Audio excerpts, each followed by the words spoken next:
नमस्कार, मैं गिरी। आप देख रहे हैं टीएफडी इंडिया न्यूज 24। टीएफडी इंडिया न्यूज 24 में आप सभी दर्शकों का स्वागत है। पीएम मोदी हो गए बेचैन, लोकसभा में कल होगा बवाल।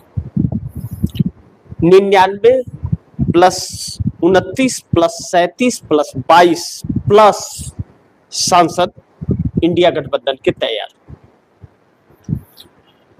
स्पीकर ओम बिरला को लेकर के कल पार्लियामेंट के अंदर चर्चा भी होगा और वोटिंग भी होगा।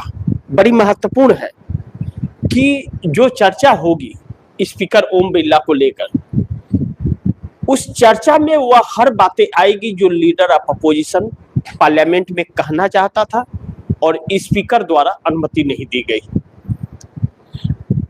अब ऐसे में स्पीकर ओम बिरला के पक्ष में नरेंद्र मोदी आ गए हैं। राजस्थान के एक सभा को संबोधित करते हुए प्रधानमंत्री नरेंद्र मोदी ने कहा कि ओम बिरला सबसे एक अलग अध्यक्ष हैं लोकसभा के, जो हर किसी को एक साथ लेकर के चलते हैं, पक्षपात नहीं करते। कमाल के जो कम्युनिकेशन है इन लोगों का, कमाल का है। स्पीकर ओम बिरला 8 लोगों को निलंबित कर देते हैं, सांसदों को। लीडर ऑफ अपोजिशन को बोलने नहीं देते हैं, हर बात पर टोका टोकी करते हैं, विपक्ष के साथ पक्षपात करते हैं और नरेंद्र मोदी महान बता रहे हैं। जैसे खुद महान है वैसे ही उनको भी महान बता रहे हैं। लेकिन बात यहां तक नहीं है। अब बात प्रधानमंत्री नरेंद्र मोदी की छटपटाहट और बेचैनी की है। 9 तारीख से लेकर 11 तारीख तक सांसदों को व्हिप जारी किया है भारतीय जनता पार्टी ने और विपक्ष ने भी। लेकिन इस बीच जो मैं ममता बनर्जी की बात टीएमसी की हमेशा करता था कि इंडिया गठबंधन में रह करके भी इंडिया गठबंधन के साथ नहीं रहती है, नरेंद्र मोदी का पर्दे के पीछे साथ देती है। उस ममता बनर्जी का बयान आया है कि टीएमसी स्पीकर ओम बिरला के विपक्ष में वोट करेगी, इंडिया गठबंधन के पक्ष में करेगी। कुछ खबर आप दर्शकों को मैं बताना चाहूंगा जो बड़ी महत्वपूर्ण है, बड़ी ध्यान से इसे समझिएगा। नवभारत टाइम्स ने बड़ी प्राथमिकता से यह दी है कि टीएमसी करेगी ओम बिरला के खिलाफ अविश्वास प्रस्ताव का समर्थन। बजट सत्र के दूसरे चरण में हंगामे के आसार। पार्लियामेंट बजट सेशन सोमवार से शुरू हो रहे। बजट सत्र के दूसरे चरण के दौरान जबरदस्त हंगामा होने के आसार है। वहीं पहले चरण के दौरान लोकसभा अध्यक्ष ओम बिरला के खिलाफ पेश किए गए अविश्वास प्रस्ताव को टीएमसी ने समर्थन दिया है।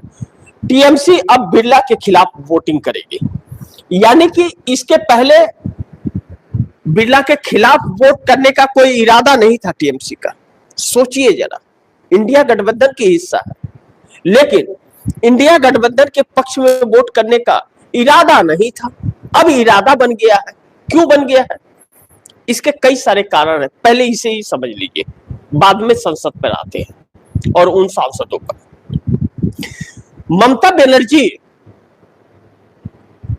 इंडिया गठबंधन में तो है और पश्चिम बंगाल में चुनाव लड़ने के लिए भी भारतीय जनता पार्टी से इंडिया गठबंधन का नाम, लेबल उनको चाहिए, कहते हैं ना ब्रांड, वह लेबल चाहिए इंडिया गठबंधन का कि हम भाजपा को चुनौती दे रहे हैं।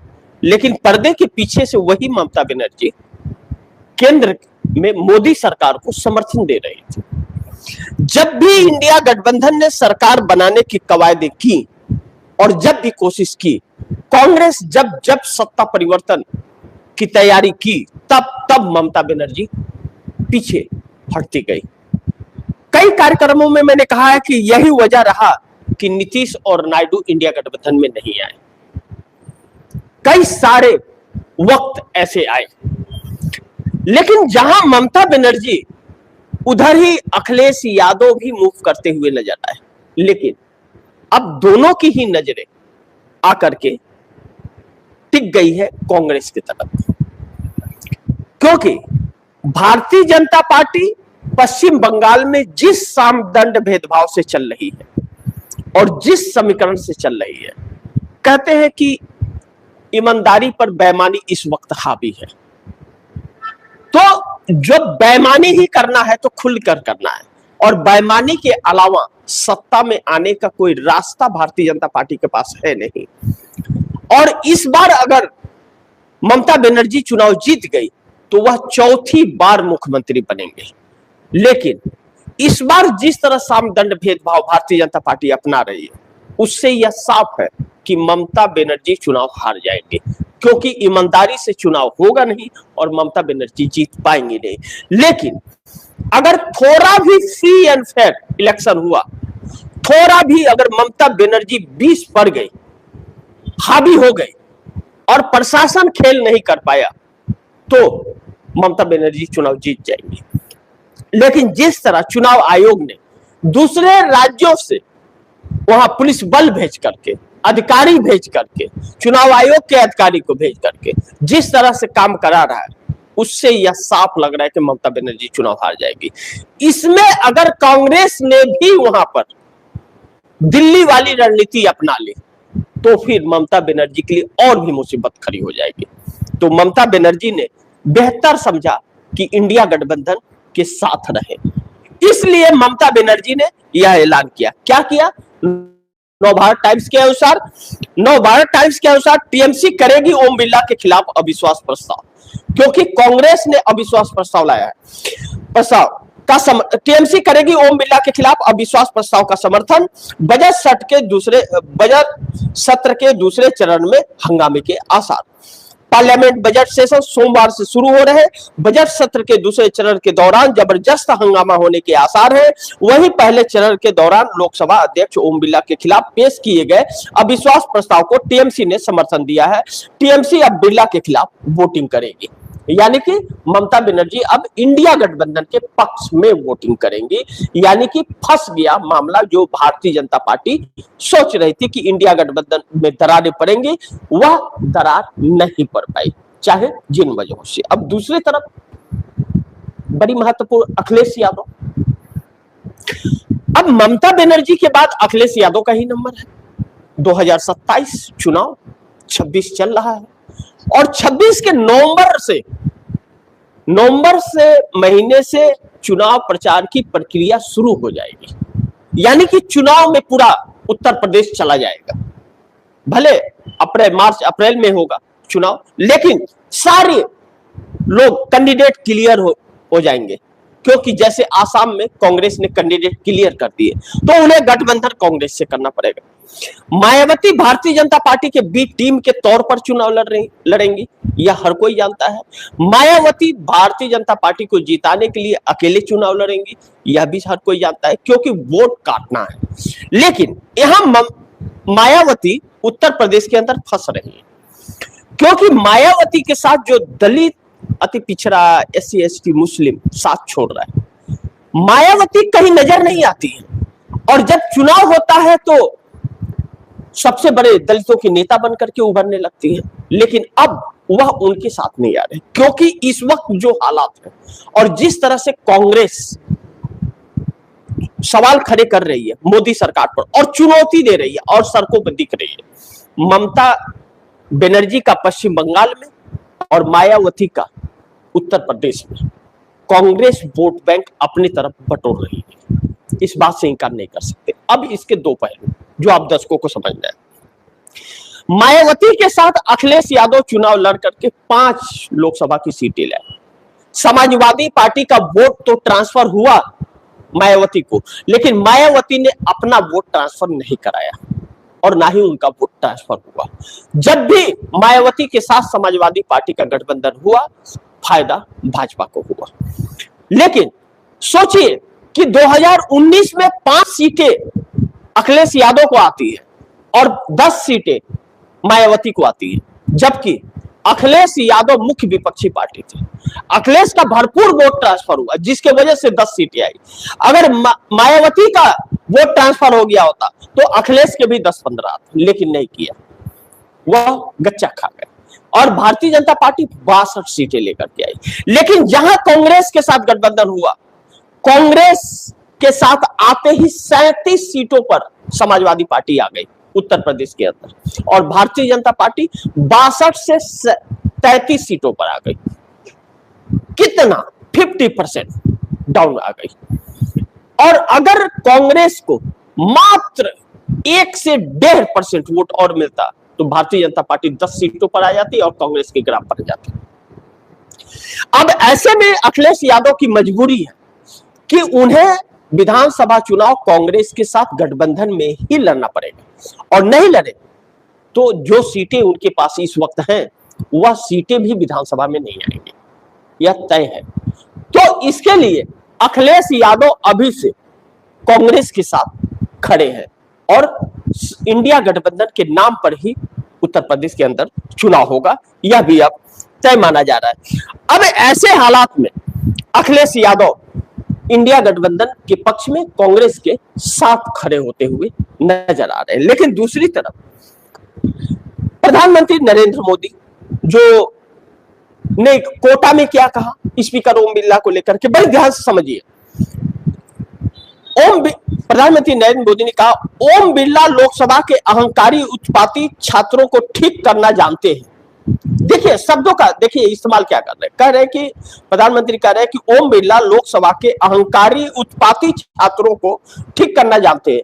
आप दर्शक समझ रहे हैं किसे कह रहे हैं? राहुल गांधी को, लीडर ऑफ अपोजिशन को। एक प्रधानमंत्री का यह बोल है, एक प्रधानमंत्री का यह विचार है, कितना कितना खतरनाक वह व्यक्ति होगा इस देश के लिए, कितना कलंकित व्यक्ति होगा इस देश के लिए कि जो ऐसा शब्द का इस्तेमाल करता है। लेकिन राहुल गांधी ने जो जो बातें कही, नरेंद्र मोदी का चेहरा उजागर हो गया, सत्य हुई बातें, और हर बात में नरेंद्र मोदी झूठा साबित हुआ, यह भी सत्य है। अब आगे क्या कहते हैं? अविश्वास प्रस्ताव पर चर्चा से पहले बोले पीएम मोदी। प्रधानमंत्री नरेंद्र मोदी ने लोकसभा अध्यक्ष ओम बिरला की कार्यशैली और व्यक्तित्व पर गहरा भरोसा जताया। अविश्वास प्रस्ताव से पहले पीएम ने बिरला की निष्पक्षता, संवैधानिक समर्पण और सदन के सफल संचालन की सराहना की। उन्होंने बिरला को कोटा की शिक्षा की नगरी का प्रभाव बताते हुए सभी सांसदों को साथ लेकर चलने वाला एक असाधारण मुखिया बताया।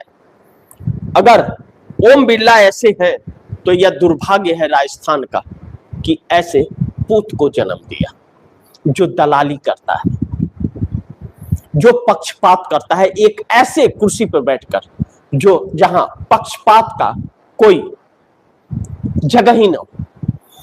ओम बिरला ने अपने कार्यकाल में कभी भी विपक्ष को बोलने नहीं दिया, बल्कि उसमें इंटरफेयर किया। ओम बिरला ने भारतीय जनता पार्टी की चाटुकारिता और दलाली भरपूर की, कोई शक नहीं उसके अंदर, और ओम बिरला वही आगे भी करेंगे। ओम बिरला जैसा झूठा व्यक्ति उस कुर्सी पर बैठने के लायक नहीं है, क्योंकि वह दिन मत भूलिए कि इतिहास में पहली बार 2019 से 2024 के बीच के कार्यकाल में 146 सांसदों को निलंबित किया गया था लोकसभा और राज्यसभा से। इतिहास का पहला काला दिन हुआ था, कभी भी ऐसा नहीं हुआ, और सारे बिल पास कर लिए गए थे। स्पीकर ओम बिरला विपक्ष की एक भी न सुनते और विपक्ष के 8 सांसदों को पहले ही कार्यकाल में उन्होंने सस्पेंड कर दिया। क्यों? क्योंकि सरकार से वह सवाल पूछते थे। स्पीकर ओम बिरला सबूतों के साथ विपक्ष बोलना चाहता तो नहीं बोलने दिया जाता। ऐसी क्या वजह रही कि ओम बिरला ने राष्ट्रपति के संबोधन के बाद लीडर ऑफ अपोजिशन को नहीं बोलने दिया? क्यों नहीं बोलने दिया जनरल नरवणे की उस किताब पर? क्योंकि जनरल नरवणे ने उस किताब पर नरेंद्र मोदी का चरित्र छाप दिया था, लिख दिया था। जो कारवां पत्रिका ने उसमें अपने लेख में लिख दिया, उसी को एंथेटिक करके लीडर ऑफ अपोजिशन पार्लियामेंट में रखना चाहता था। लेकिन नरेंद्र मोदी की सच्चाइयां गृह मंत्री अमित शाह, अजीत डोभाल, एनएसए और रक्षा मंत्री राजनाथ सिंह की सच्चाई खुल करके आ जाती, लेकिन वह सच्चाई तो दुनिया जानती, और दुनिया जानती है कि नरेंद्र मोदी कितना बड़ा 56 इंच का सीने वाला है। क्योंकि ईरान इजराइल के युद्ध में जिस तरह से नतमस्तक और गुलामी बर्दाश्त कर रहे हैं नरेंद्र मोदी ने अमेरिका का गुलाम बना दिया इस देश को, यह दुनिया जान गई। अमेरिका 30 दिन की भीख देता है तेल खरीदने के लिए। कौन होता है वह अमेरिका? नरेंद्र मोदी ने उस गुलामी पर सिग्नेचर कर दिया है।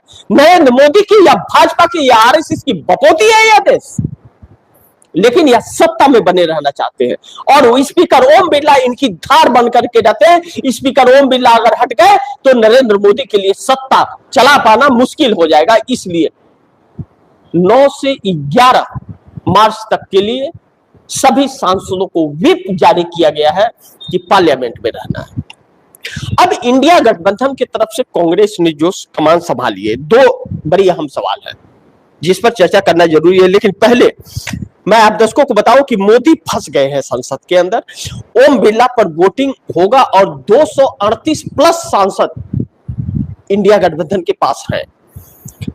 अब देखना यह होगा कि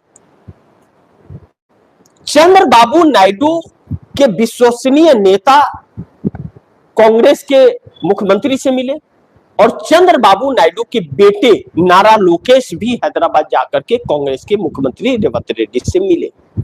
क्या बात हुई? क्या वह गुल खेलने वाला है? नीतीश कुमार की का लालू प्रसाद यादव और राबड़ी देवी से बातचीत। क्या नीतीश कुमार दिल्ली आ रहे हैं? और आ रहे हैं तो वहां पर सत्ता किसको सौंप रहे हैं? यह बहुत कुछ निर्भर करेगा। या फिर स्पीकर ओम बिरला बच गए तो नरेंद्र मोदी की कुर्सी जाएगी, क्योंकि अविश्वास प्रस्ताव एक और आने वाला है। कहा जा रहा है कि तख्ता पलट की तैयारी, मैं नहीं जानता, वक्त बताएगा। लेकिन नरेंद्र मोदी जिस तरह से ईरान, इजराइल और अमेरिका के चक्रव्यूह में फंसे हुए हैं और जिस तरह गुलामी की राह पर चल रहे हैं, यह देश ही इन्हें से सवाल पूछना अब शुरू करेगा। क्योंकि जैसे कल 60 रुपया सिलेंडर के भरे, यह तो अभी ट्रेलर भी नहीं है, यह तो एक तस्वीर निकली है, छोटी सी स्क्रीनशॉट है। यह अभी तो ट्रेलर भूखे मार देगा तो पिक्चर क्या गुल खिलाएगा उसे समझिए। पार्लियामेंट के अंदर जब स्पीकर ओम बिरला पर चर्चा होगा तो एप्स्टीन भी आएगा, जनरल नरवणे भी आएंगे और अमेरिका का ट्रेड डील भी आएगा। लेकिन एक और महत्वपूर्ण बिंदु जिससे भारतीय जनता पार्टी बेचैन है, 11 तारीख को यूजीसी भी सुप्रीम कोर्ट में जा रहा है, जो संशोधन करने के लिए गया था, जिसपे सवर्ण भी भाजपा के खिलाफ है और SC ST भी खिलाफ है और शंकराचार्य भी लखनऊ पहुंच रहे हैं। ऐसे में मोदी सरकार ईरान इजराइल का जंग, इधर अविश्वास प्रस्ताव, उधर हिंदुत्व, उधर यूजीसी, बहुत बुरी तरह से जकड़ी हुई है। अमेरिकी ट्रेड डील और एप्स्टीन के बीच क्या रिश्ते हैं, मोदी को यह बताने पड़ेंगे, अन्यथा मोदी को कुर्सी छोड़नी पड़ेगी। अपने भी मोदी के खिलाफ इस वक्त हो रहे हैं, इस बात से इंकार नहीं किया जा सकता। इसलिए प्रधानमंत्री बेचैन हो गए हैं और लोकसभा हंगामे का भेंट चढ़ने वाला है। जब जब पार्लियामेंट सेशन का वक्त आता है, नरेंद्र मोदी की खामियां और नरेंद्र मोदी की गुलामी देश के सामने आकर के स्क्रीन में दिखाई देने लगती है कि देखो यह व्यक्ति कैसा है।